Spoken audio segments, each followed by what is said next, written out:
योगी आदित्यनाथ ते भगवी कपनी घालतात एवढी लांबडी माहिती आहे काय? हा माणूस 5-25 हजार गुंड पाळून असतो. तो येणार आहे विनायक राऊतांच्या विरोधात प्रचारला. आणि दुसरा महाराष्ट्राचा गब्बर सिंग कोण? अमित शहा. 200 कोटी 3200 कोटी एकट्या चिपळूण शहरा करतायत. शेखर निकम विकासाकरता गेलात ना? महाविकास आघाडी विकास करत नव्हती. काय सांगताय तुम्ही विकासाचं कौतुक? मला मी बोलत नव्हतो कारण प्रत्येकाच्या विरोधात मीच बोलायचं प्रत्येक वेळी. आणि बाकीच्यांनी मात्र इथं दपू तिथं दपू दपूची धाप आहे ती म्हण होती ना पूर्वी, पोटात पाय घ्यायचे.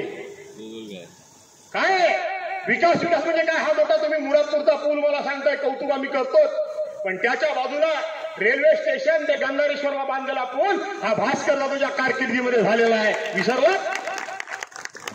हा गोळकोटचा पूल, गोळकोट ते करमाणे हा पूल कोणाच्या कारकिर्दीमध्ये झाला? हा जोरात जाणारा पूल हा कोणाच्या कारकिर्दीमध्ये झाला? इथं तत्कालीन नगराध्यक्ष अजमलबाई पटेल बसलेले आहेत. या बाजार पुलाला स्वतः आणून पैसे कुणी दिले? कुणी दिले? कोणी? काय सांगताय तुम्ही? मोठं कौतुक आम्हाला विकासाचं विकासाचं विकासाचं. अरे ज्या वेळेला पक्षाच्या पाठीमागं अडचणीच्या काळामध्ये उभं राहण्याची गरज होती त्यावेळेला पक्षाची साथ सोडून तुम्ही गेला. केलं की नाही? उद्धव साहेबांना सगळे सोडून गेले, पण विनायक राऊतनी भास्कर जाधव सोडून तर सोडा विरोधकांच्या विरोधात गद्दारांच्या विरोधात लढतायत. आज गरज इथं ही होती. 84 वर्षाच्या वयोवृद्ध शरद पवार साहेबांच्या पाठीमागं तुम्ही खंबीरपणे उभं राहण्याची ज्या वेळेला गरज होती त्यावेळेला तुम्ही त्यांना साथ सोडून गेला. रमेश भाई तुम्हाला एवढंच सांगतो की आज तुम्ही ते आव्हान पेलत आहात. या तुमच्या आव्हानाला तुम्ही एकटे नाही तर तुमच्याबरोबर आम्ही सगळं या आव्हानाला तुम्ही जाहीरपणे सामोरे जा. लोक तुमचा आदर करतील, लोक तुमचा सन्मान करतील. शेवटी जनता ही लढवयाच्या पाठीमागे उभी राहते. राहते का नाही राहते? राहते ना? आता हे विनायकराव तिथे बसलेत. आज तुम्ही पेपरला वाचलं बघा राऊत साहेब तुमच्या विरोधातल्या उमेदवारांच्या प्रचारला ते कोणते उत्तर प्रदेशचे मुख्यमंत्री काय ते काय नाव त्यांचं? योगी आदित्यनाथ ते भगवी कपनी घालतात एवढी लांबडी माहिती आहे काय? एवढा घालतात माहिती आहे काय? उंची फार मोठी आहे, एवढीच आहे, फार मोठी आहे. माहिती आहे तुम्हाला? हा माणूस 5-25 हजार गुंड पाळून असतो. 5-25 हजार गुंड पाळून हा माणूस आहे. हा साधू, हा बुवा. तो येणार आहे विनायक राऊतांच्या विरोधात प्रचारला. आणि दुसरा महाराष्ट्राचा गब्बर सिंग कोण? कोण? अमित शहा. बरोबर आहे का नाही? गब्बर सिंगच वाटतो मला. विनायक राऊत तुम्ही पेपरला वाचला बाबा, खरं काय खोटं काय माहित नाही मला, पण हाय खरं आहे. येणार आहेत. गेल्या निवडणुकीमध्ये ह्याच विनायक राऊतांच्या तब्येतीवरून टिंगलटवाळी झाली होती. पण एवढंच फक्त मी गब्बर सिंगांना सांगतो आणि त्या योगी आदित्यनाथांना सांगतो की तुम्ही ह्या माणसाच्या तब्येतीवर जाऊ नका. हा वाटतो तेवढा हलका नाही आहे. एकच आठवण करून देतो. अशाच पद्धतीनं ऑलिम्पिकमध्ये आपल्या महाराष्ट्राचे पहिले सुवर्ण पदक विजेते या ठिकाणी ऑलिम्पिक मध्ये कुस्तीपट्टू कुस्ती खेळायला गेले होते. ते गेले होते आपले खाशाबा जाधव. एवढासा गडी, एवढीशी तब्येत, हे परदेशातले असे पैलवान. पण खाशाबा जाधवाने त्या सगळ्यांना पाणी पाजून पहिलं सुवर्ण पदक आणलं. हा गडी पण तसलाच आहे. तुम्ही ह्याच्यावर जाऊ नका. हा खरा खाशाबा आहे. कमी पडला तर जाधव इथं उभा आहे. जाधव इथं उभा आहे. मी आज अमित शहाना सांगतो आणि योगी आदित्यनाथांना सांगतो तुम्ही यायच्या भानगडीत पडू नका. तुम्ही इथं आला तरी सुद्धा विनायक राऊत आणि कोकणातली जनता तुम्हाला कोकणच्या मातीचं पाणी दाखवल्याशिवाय राहणार नाही, हे मी या ठिकाणी सांगतो. आज घटना या ठिकाणी संपते अशी आपण भीती उद्या या ठिकाणी व्यक्त करतो. म्हणजे काय तर याचा उल्लेख मी केला. या पदांवर कुठलाही देशामधला राज्यकर्ता असेल तर त्या पदांवर त्याची हुकूमत गाजू शकत नाही. ते स्वतंत्रपणे काम करू शकतात. तो स्वतः सत्ताधारी पक्षाचा आहे की विरोधी पक्षाचा आहे असा भेदभाव केला जात नाही. पण आज या देशामध्ये 2014 साली या देशामध्ये लोकांनी परिवर्तन घडवलं. 65 वर्ष काँग्रेसने राज्य केलं नाही म्हणून आता देशामध्ये परिवर्तन पाहिजे असं या देशातल्या जनतेला वाटलं आणि त्यांनी परिवर्तन घडवलं. परिवर्तन घडवण्यापूर्वी आजचे पंतप्रधान असेच एखाद्या हिरो सारखे स्टायलिश यायचे आणि प्रश्न विचारायचे, 60 साल में इस देश में कुछ हुआ है क्या? तर आमच्या ह्या जेवलेताई पहिल्यांदा उठायच्या, कुछ नाही. मग इकडे बघायचे, मग इकडे बघितल्यानं आमचे इकलाच भाई उठायचे, कुछ नाही. मग इकडे तरुण ते तर काय नुसते टाना उड्याच मारायचे. झालं 60 साल में कुछ नहीं हुआ. मग दुसरा प्रश्न असायचा, काला धन लाने का नहीं लाने का? लाने का. लाने का नहीं लाने का? लाने का. मग काला धन लाने का तो रखने का कहा? सगळ्यांना काळजी वाटायला लागली, आता कुठे ठेवणार हे. लगेच पुढचा डायलॉग पंतप्रधान मारतो. पंतप्रधान नव्हते, नरेंद्र मोदी मारून मोकले. अरे लाने का तो यूं ही एक एक खाते में 15-20 लाख रुपये डाल देता. जो तो उठला तो गेला खाती काढायला. आता प्रत्येकाच्या खात्यामध्ये 10 वर्षामध्ये 15 लाखाची 30-30 लाख रुपये झालेत का नाही? अरे काय नाही सांगता. आता पंतप्रधानांनी नवीन घोषणा केलेली आहे.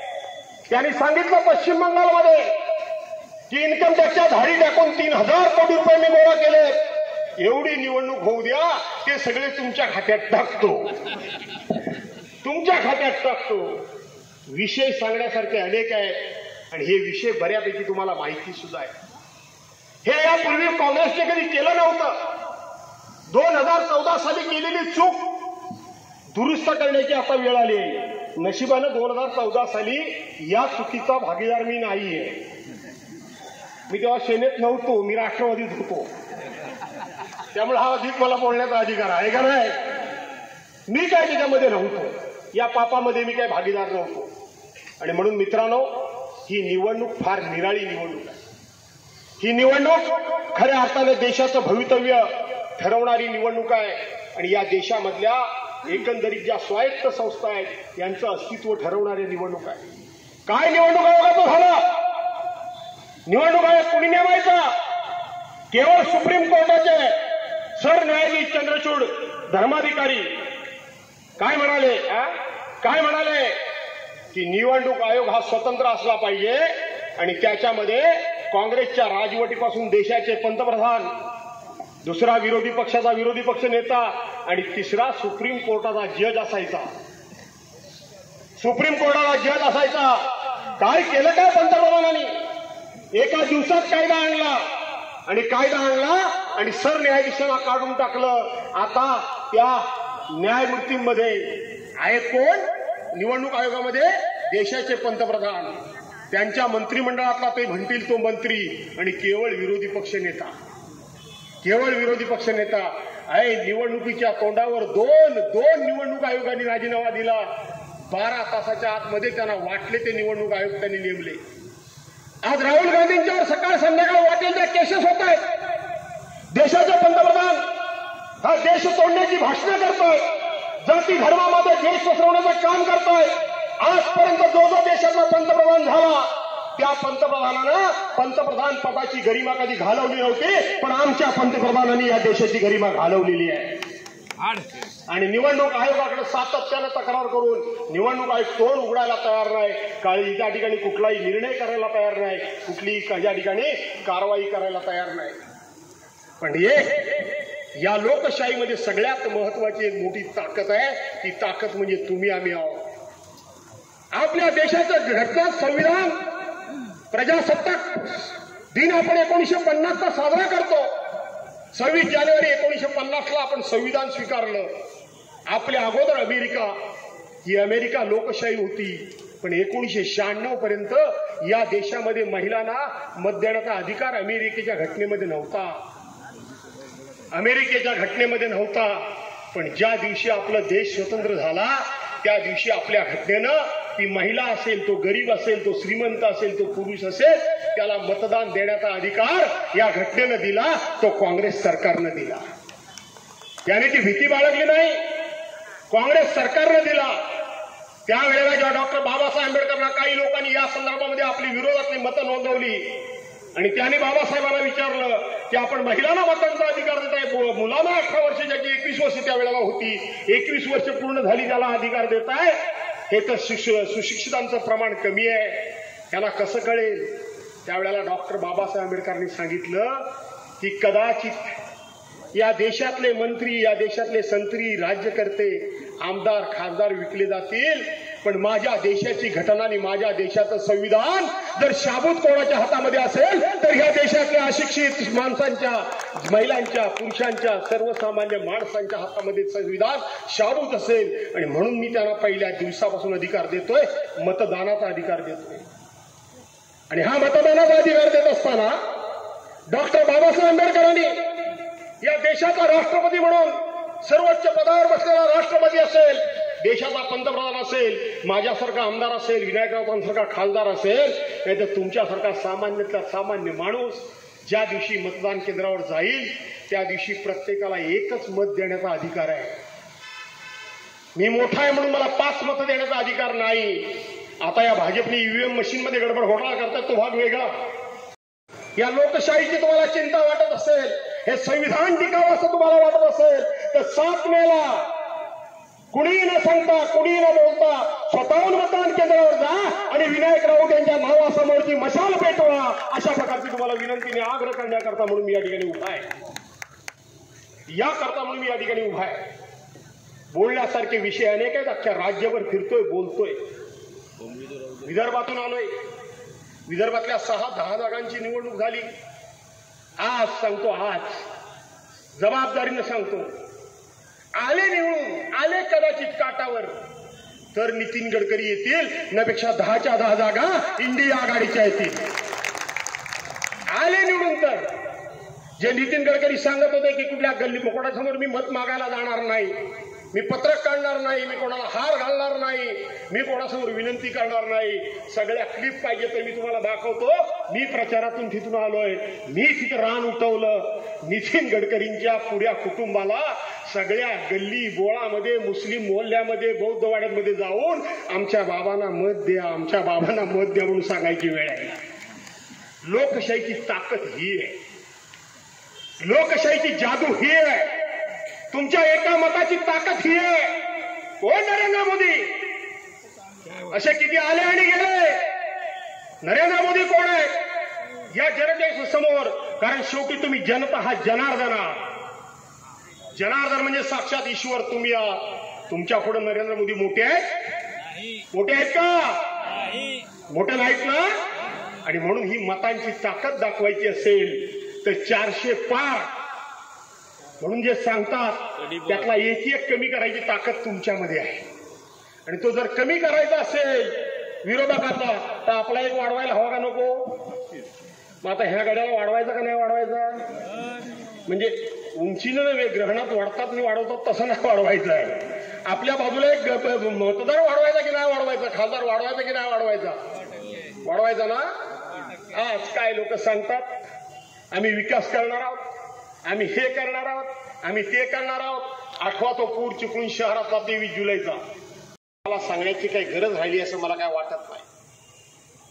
किंबहुना गेल्या 2-2.5 वर्षामध्ये आपल्या महाराष्ट्रामध्ये ज्या पद्धतीनं पक्ष फोडाफोडीचे, पक्ष चोरण्याचे, पक्षाची नावं चोरण्याची, पक्षाची निशाणी चोरण्याचं जे काम सुरू झालेलं आहे, ही महाराष्ट्राची संस्कृती कधीच नव्हती. याचा अर्थ एकमेकाच्या पक्षामधले लोक दुसऱ्या पक्षामध्ये गेले नाहीत का, फोडाफोड झाली नाही का, असं नाही म्हणता येणार नाही. ते झालेली आहे. ज्या ज्या वेळेला या देशामध्ये अनेक पक्ष फुटले त्या त्या वेळेला फुटलेल्या पक्षांना खरा पक्ष कोणता हे ठरवत असताना निवडणूक आयोगानं मूळ पक्षाची निशाणी गोठवण्याचं काम केलं. तुलाही देणार नाही, यालाही देणार नाही, तू नवीन निशाणी घे, तू त्या नवीन निशाणी घे, असे दोन्ही गटांना सांगण्याचं काम या देशामध्ये यापूर्वी अनेक वेळा झाले.